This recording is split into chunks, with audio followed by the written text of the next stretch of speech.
برای ثبت نام ابتدا باید زبان برنامه رو تعیین کنید. برای انتخاب زبان فارسی گزینه اول و زبان انگلیسی گزینه دوم رو انتخاب کنید. در صفحه بعد مواردی که برای ثبت نام لازم هست رو مطالعه کنید. متن رو بخونید و با در نظر گرفتن نکات اعلام شده کلید متوجه شدم رو بزنید. در آخر هم اگر قبلا اقدام به انجام این کار نکردید گزینه ثبت نام رو کلیک کنید. با رفتن به صفحه بعدی ترتیب مراحل ثبت نام نمایش داده میشه. گزینه شروع رو بزنید تا مراحل ثبت نام برای شما آغاز بشه. در اولین مرحله از ثبت نام باید شماره تلفن همراه در دسترستون رو وارد کنید. توی قسمت پایینی دو گزینه وجود داره که بعد از خوندنشون تیک تایید اون رو میزنید. بعد از اون حروف انگلیسی ظاهر شده رو در بخش کد امنیتی بنویسید.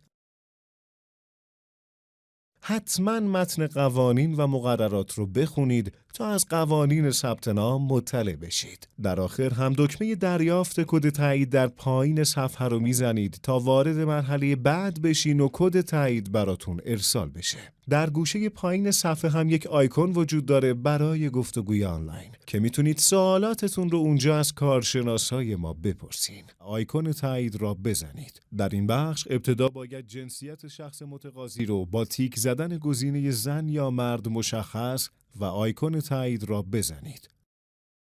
حالا نوع مدرک خودتون رو مثل گذرنامه، برگه تردد، کارت آمایش و یا هر مدرک هویتی دیگری مشخص کنید. اگر کارت آمایش یا کارت هویت دارید، شماره اختصاصی کارت رو وارد کنید. در قسمت بعد لازمه که شماره مدرک ثبت شده روی مدرک خودتون رو به طور دقیق و کامل وارد کنید. برای پیدا کردن شماره مدرک با توجه به اینکه نوع مدرکتون چی هست از این راهنما کمک بگیرید.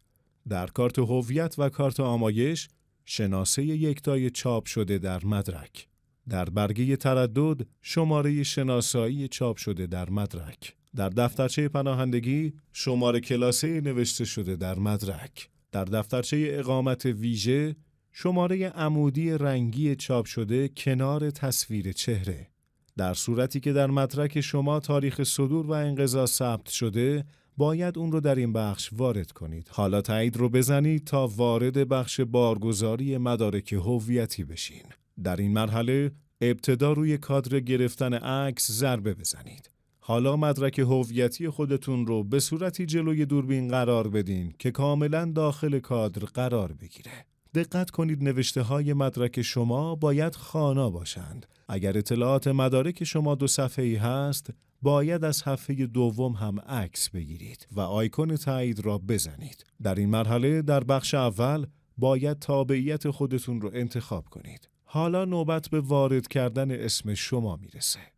اگر در مدرک شما اطلاعات به زبان فارسی چاپ شده، مثل کارت آمایش و کارت هویت، لازمه که اطلاعات رو اینجا هم به زبان فارسی وارد کنید. اما اگر مشخصات شما داخل مدرکتون مثل گذرنامه به زبان انگلیسی درج شده، باید اینجا هم اسمتون رو به زبان انگلیسی وارد کنید. بقیه مشخصاتتون رو هم با توجه به زبان مدرک شناسایی فارسی و انگلیسی می نویسید. در بخش بعدی تاریخ تولد خودتون رو با زدن روی آیکون تقویم انتخاب کنین. استان و شهر محل سکونت خودتون رو مشخص کنید. در آخر هم آدرس کامل و دقیق محلی که در اونجا ساکن هستید رو شامل محله، خیابان، کوچه و پلاک رو مشخص کنید و گزینه تایید رو بزنید.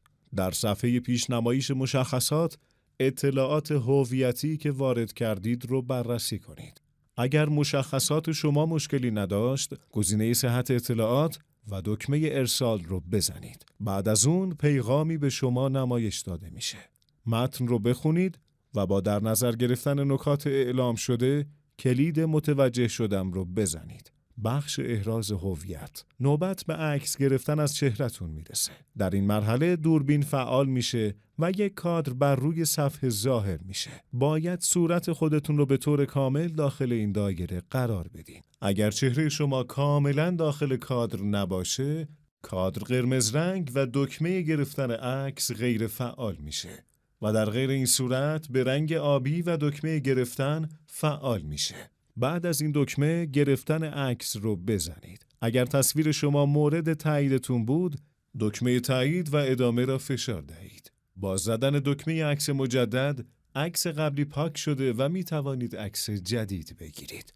در مرحله بعد نوبت به ضبط فیلم از خودتون میرسه.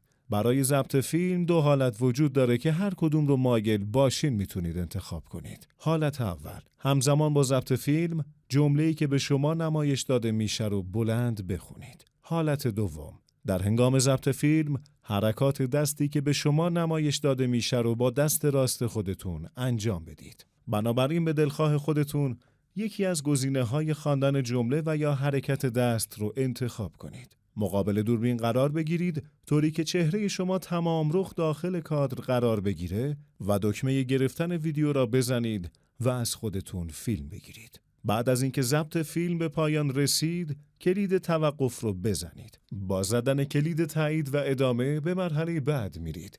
اما اگر ویدیو مورد پسندتان نبود، با زدن کلید ویدیو مجدداً ضبط رو انجام بدید. بعد از ارسال فیلم، یک کد پیگیری 10 رقمی ثبت نام برای شما نمایش داده میشه. اطلاعات ارسالی شما مورد بررسی قرار گرفته و نتیجه بررسی به شماره همراهی که با اون ثبت نام کردید پیامک میشه.